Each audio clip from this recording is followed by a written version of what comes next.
आज मावली विधानसभा के डबोक में वल्लभनगर के प्रत्याशी डांगी और मावली के प्रत्याशी पालीवाल के समर्थन में यूपी के मुख्यमंत्री योगी आदित्यनाथ का भाषण आप सुनिए।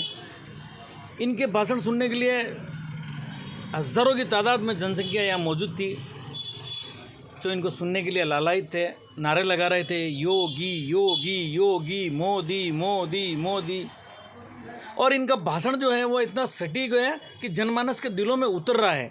आप भी योगी जी के भाषण को सुनिए। और ये जो खबर है, ये खबर हमारे मावली के विपुल पालीवाल ने भेजी हैं, जो कि आरएम न्यूज़ के सहयोगी हैं। आप इसको देखिए। मैं आरएम न्यूज़ मुकेश पारासर, फतेहनगर। इस पावन धरा को बार बार नमन करने की इच्छा होती है और इसीलिए आज मैं आपके पास आया हूं, आप सबसे अपील करने के लिए।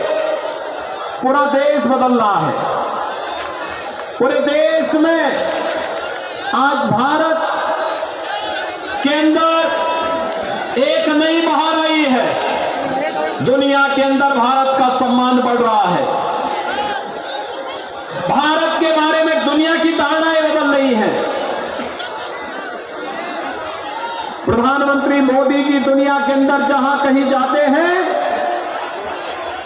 वह देश और पूरी दुनिया पलक पावड़े बिछा करके उनका स्वागत करती है। भाइयों बहनों, प्रधानमंत्री मोदी जी का ये सम्मान भारत के 140 करोड़ लोगों को गौरवान्वित करती है, उनके सम्मान में भी वृद्धि करती है।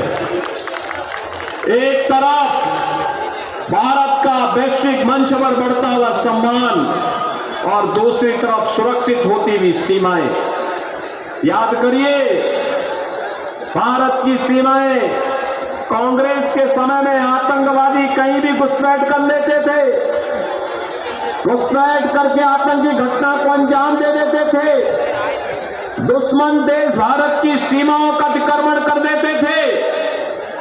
आज कोई भारत की सीमा में घुसपैठ नहीं कर सकता, सीमाओं का अतिक्रमण नहीं कर सकता, आतंकी घटना को अंजाम नहीं दे सकता, क्योंकि ये नया भारत है। ये नया भारत है, यह छेड़ता नहीं है, लेकिन कोई छेड़ता है तो उसको छोड़ता भी नहीं है। भाइयों बहनों, ये नया भारत है, वसुधैव कुटुंबकम का संदेश देता है, लेकिन कोई भारत को आंखें दिखाएगा, उसकी आंखों को तरेड़ करके निकालना भी जानता है। और इसीलिए नए भारत के अंदर राजस्थान कैसे होना चाहिए, अपने शौर्य के लिए, अपने पराक्रम के लिए, अपनी भक्ति और अपनी शक्ति के लिए, नौजवानों की ऊर्जा का उपयोग करने के लिए, अन्नदाता किसानों का सम्मान करने के लिए और बहन और बेटियों की सुरक्षा के लिए, ऐसा राजस्थान में चाहिए। याद करिए, मातृशक्ति के सम्मान और उनका स्वावलंबन, उनका सम्मान, उनका स्वाभिमान कैसे होना चाहिए। यहां तो जौहर का व्रत करने वाली महारानी पद्मिनी जैसी महारानियों को हमने देखा है, जिन्होंने शौर्य और पराक्रम की एक नई गाथा लिखते हुए दुश्मनों को कैसे जवाब दिया जाना चाहिए, इस बात का एक संकल्प, इस बात की एक नई प्रेरणा हम नए भारतवासियों को दी है।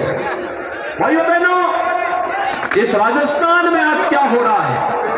कांग्रेस पहले देश को समस्या दी, आतंकवाद की समस्या, नक्सलवाद की समस्या, अलगाववाद की समस्या, भ्रष्टाचार की समस्या, अविश्वास की समस्या, विकास के बारे में कोई सोच नहीं। यही तो कांग्रेस की पहचान थी। और आज तो राजस्थान आज विकास में फिसड्डी, सुरक्षा में फिसड्डी। राजस्थान जिसको कभी स्वर्गीय भैरव सिंह शेखावत जी की सरकार में, भारतीय जनता पार्टी की सरकार में विकास के एक नए प्रतिमान स्थापित करने को अग्रसर किया था, आज भाइयों बहनों वह राजस्थान आज भ्रष्टाचार में नंबर 1 हो गया। यानी कांग्रेस की उपलब्धि क्या? भ्रष्टाचार में राजस्थान को नंबर 1 कर दिया, महिला अपराध में नंबर 1 कर दिया, साइबर अपराध में नंबर 1 कर दिया, बिजली की दरों को सर्वाधिक जनता से वसूली करने वाला दर है राजस्थान में, और डीजल और पेट्रोल में जनता से सर्वाधिक वैट भी राजस्थान में लिया जाता है। महंगाई इंडेक्स सर्वाधिक राजस्थान में, और नौजवानों के साथ खिलवाड़ करते हुए सबसे अधिक पेपर लीक की घटनाओं के लिए भी राजस्थान बदनाम हो गया है।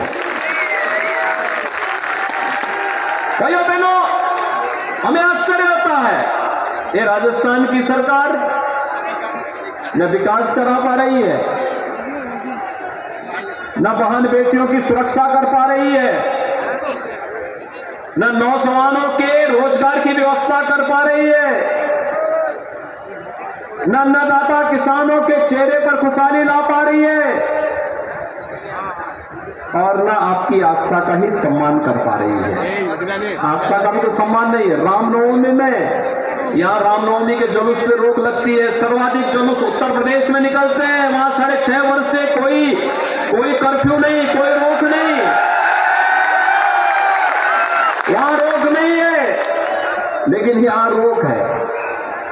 हर पर्व और त्योहार आते हैं हिंदुओं के, राजस्थान सरकार उन पर्व और त्योहारों को शांतिपूर्ण ढंग से मनाने में योगदान दे, इसके लिए नहीं, वह उन पर रोक लगाने के लिए ही अपने आप को, इसी में उसको सहूलियत नजर आती है।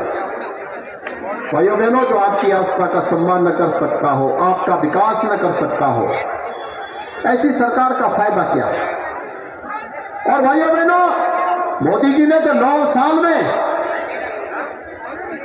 विकास के बड़े बड़े कार्य किए। एयरपोर्ट, हवाई चप्पल पहनने वाला भी हवाई जहाज की यात्रा कर सकता है, कितनी फ्लाइट चालू कर दी। हाईवे, अच्छे हाईवे बन रहे हैं, पूरे देश को जोड़ने के लिए हाईवे बन रहे हैं। Railway, IIT, IIM, AIIMS, 1 district 1 medical college, हर घर नल की योजना, और गरीबों के लिए 12 करोड़ गरीबों के घर में शौचालय बन गए, 4 करोड़ गरीबों के लिए आवास बन गए, 12 करोड़ अन्नदाता किसानों को 6,000 रुपए सालाना प्रधानमंत्री किसान सम्मान निधि का लाभ मिल रहा है। देश के अंदर 50 करोड़ गरीबों को, भाइयों बहनों, आयुष्मान भारत में 5 लाख रुपए सालाना स्वास्थ्य बीमा का कवर मिल रहा है। आप देख सकते हैं 4 करोड़ गरीबों के घर में बिजली जल गई है, जो कभी नहीं जल पाई थी, मोदी जी ने जलवा दी। और 9 करोड़ 60 लाख गरीबों के घर में प्रधानमंत्री उज्ज्वला योजना का रसोई गैस का सिलेंडर भी पहुंच गया है। भाइयों बहनों, गरीबों के कल्याण के लिए कार्य कैसे होना चाहिए, यह देखना है। मोदी जी ने 9 वर्ष के अंदर सैकड़ों ऐसी योजनाओं को चालू करके, चाहे वह कोरोना जैसी महामारी के दौरान फ्री में टेस्ट, फ्री में उपचार, फ्री में वैक्सीन, और फ्री में राशन की सुविधा भी गरीबों के लिए। भाइयों बहनों, ये है सरकार का कार्य, और उसी कार्यक्रम के साथ जोड़ने के लिए आज मैं आपके पास आया हूं, आपसे कहने के लिए कि भाइयों बहनों, एक तरफ भारतीय जनता पार्टी की सरकार जो गांव के लिए, गरीब के लिए, किसान के लिए, नौजवान के लिए, महिलाओं के लिए कार्य कर रही है, विकास का कार्य भी कर रही है, और आपकी आस्था का सम्मान भी कर रही है। आप मुझे बताइए, कांग्रेस होती तो क्या वैक्सीन सबको मिल जाती? क्या नहीं देती। और कांग्रेस होती तो क्या यहाँ पे ये जुलूस नहीं निकाल पा रहे हैं? क्या अयोध्या में राम मंदिर का निर्माण करते? क्या नहीं होता? आज तो अयोध्या में राम मंदिर का निर्माण हो रहा है ना, कोई किसी प्रकार का संदेह नहीं है। भाइयों बहनों, मैं आपसे ही अपील करने के लिए आया हूँ, सम्मान की रक्षा भी, सुरक्षा भी, सुशासन भी और विकास भी, ये केवल और केवल भारतीय जनता पार्टी करेगी और भारतीय जनता पार्टी इसके लिए डबल इंजन की सरकार राजस्थान में आवश्यक है। राजस्थान में डबल इंजन की सरकार लाएंगे, सहमत है ना? राजस्थान में डबल इंजन की सरकार बनाइए और इसके लिए कृष्ण गोपाल पालीवाल को, श्री उदयलाल डांगी को चुनाव जिता करके भेजिए। सहमत हैं? और मैं इनसे कहूंगा कि इसके लिए आपका आशीर्वाद इन लोगों को मिले। आपका आशीर्वाद कमल चुनाव चिन्ह पर इन दोनों प्रत्याशियों को प्राप्त हो, यह आवश्यक है एक। और दूसरा, मैं इनसे कहूंगा अयोध्या में 22 जनवरी 24 को प्रधानमंत्री मोदी जी राम मंदिर में भगवान राम को विराजमान करेंगे। कितने लोग हैं जो अयोध्या जाने के इच्छुक हैं? पूरा मेवाड़ ही उतरना चाहता है अयोध्या। आप सबका अभिनंदन है। मेवाड़ वासियों के लिए तो अयोध्या दूसरा घर है। और भाइयों बहनों, आपका अभिनंदन करते मुझे प्रसन्नता होगी। आप अयोध्या पधारे, आपके स्वागत के लिए हम लोग तैयार रहेंगे। आप इनको आशीर्वाद दीजिए और मैं इनसे कहूंगा कि यहाँ के राम भक्तों को अयोध्या ला करके भगवान राम का आशीर्वाद दिला देना। सभी सहमत हैं? तो मेरे साथ बोलेंगे भारत माता की, भारत माता की, भारत माता की जय श्री राम, जय जय श्री राम।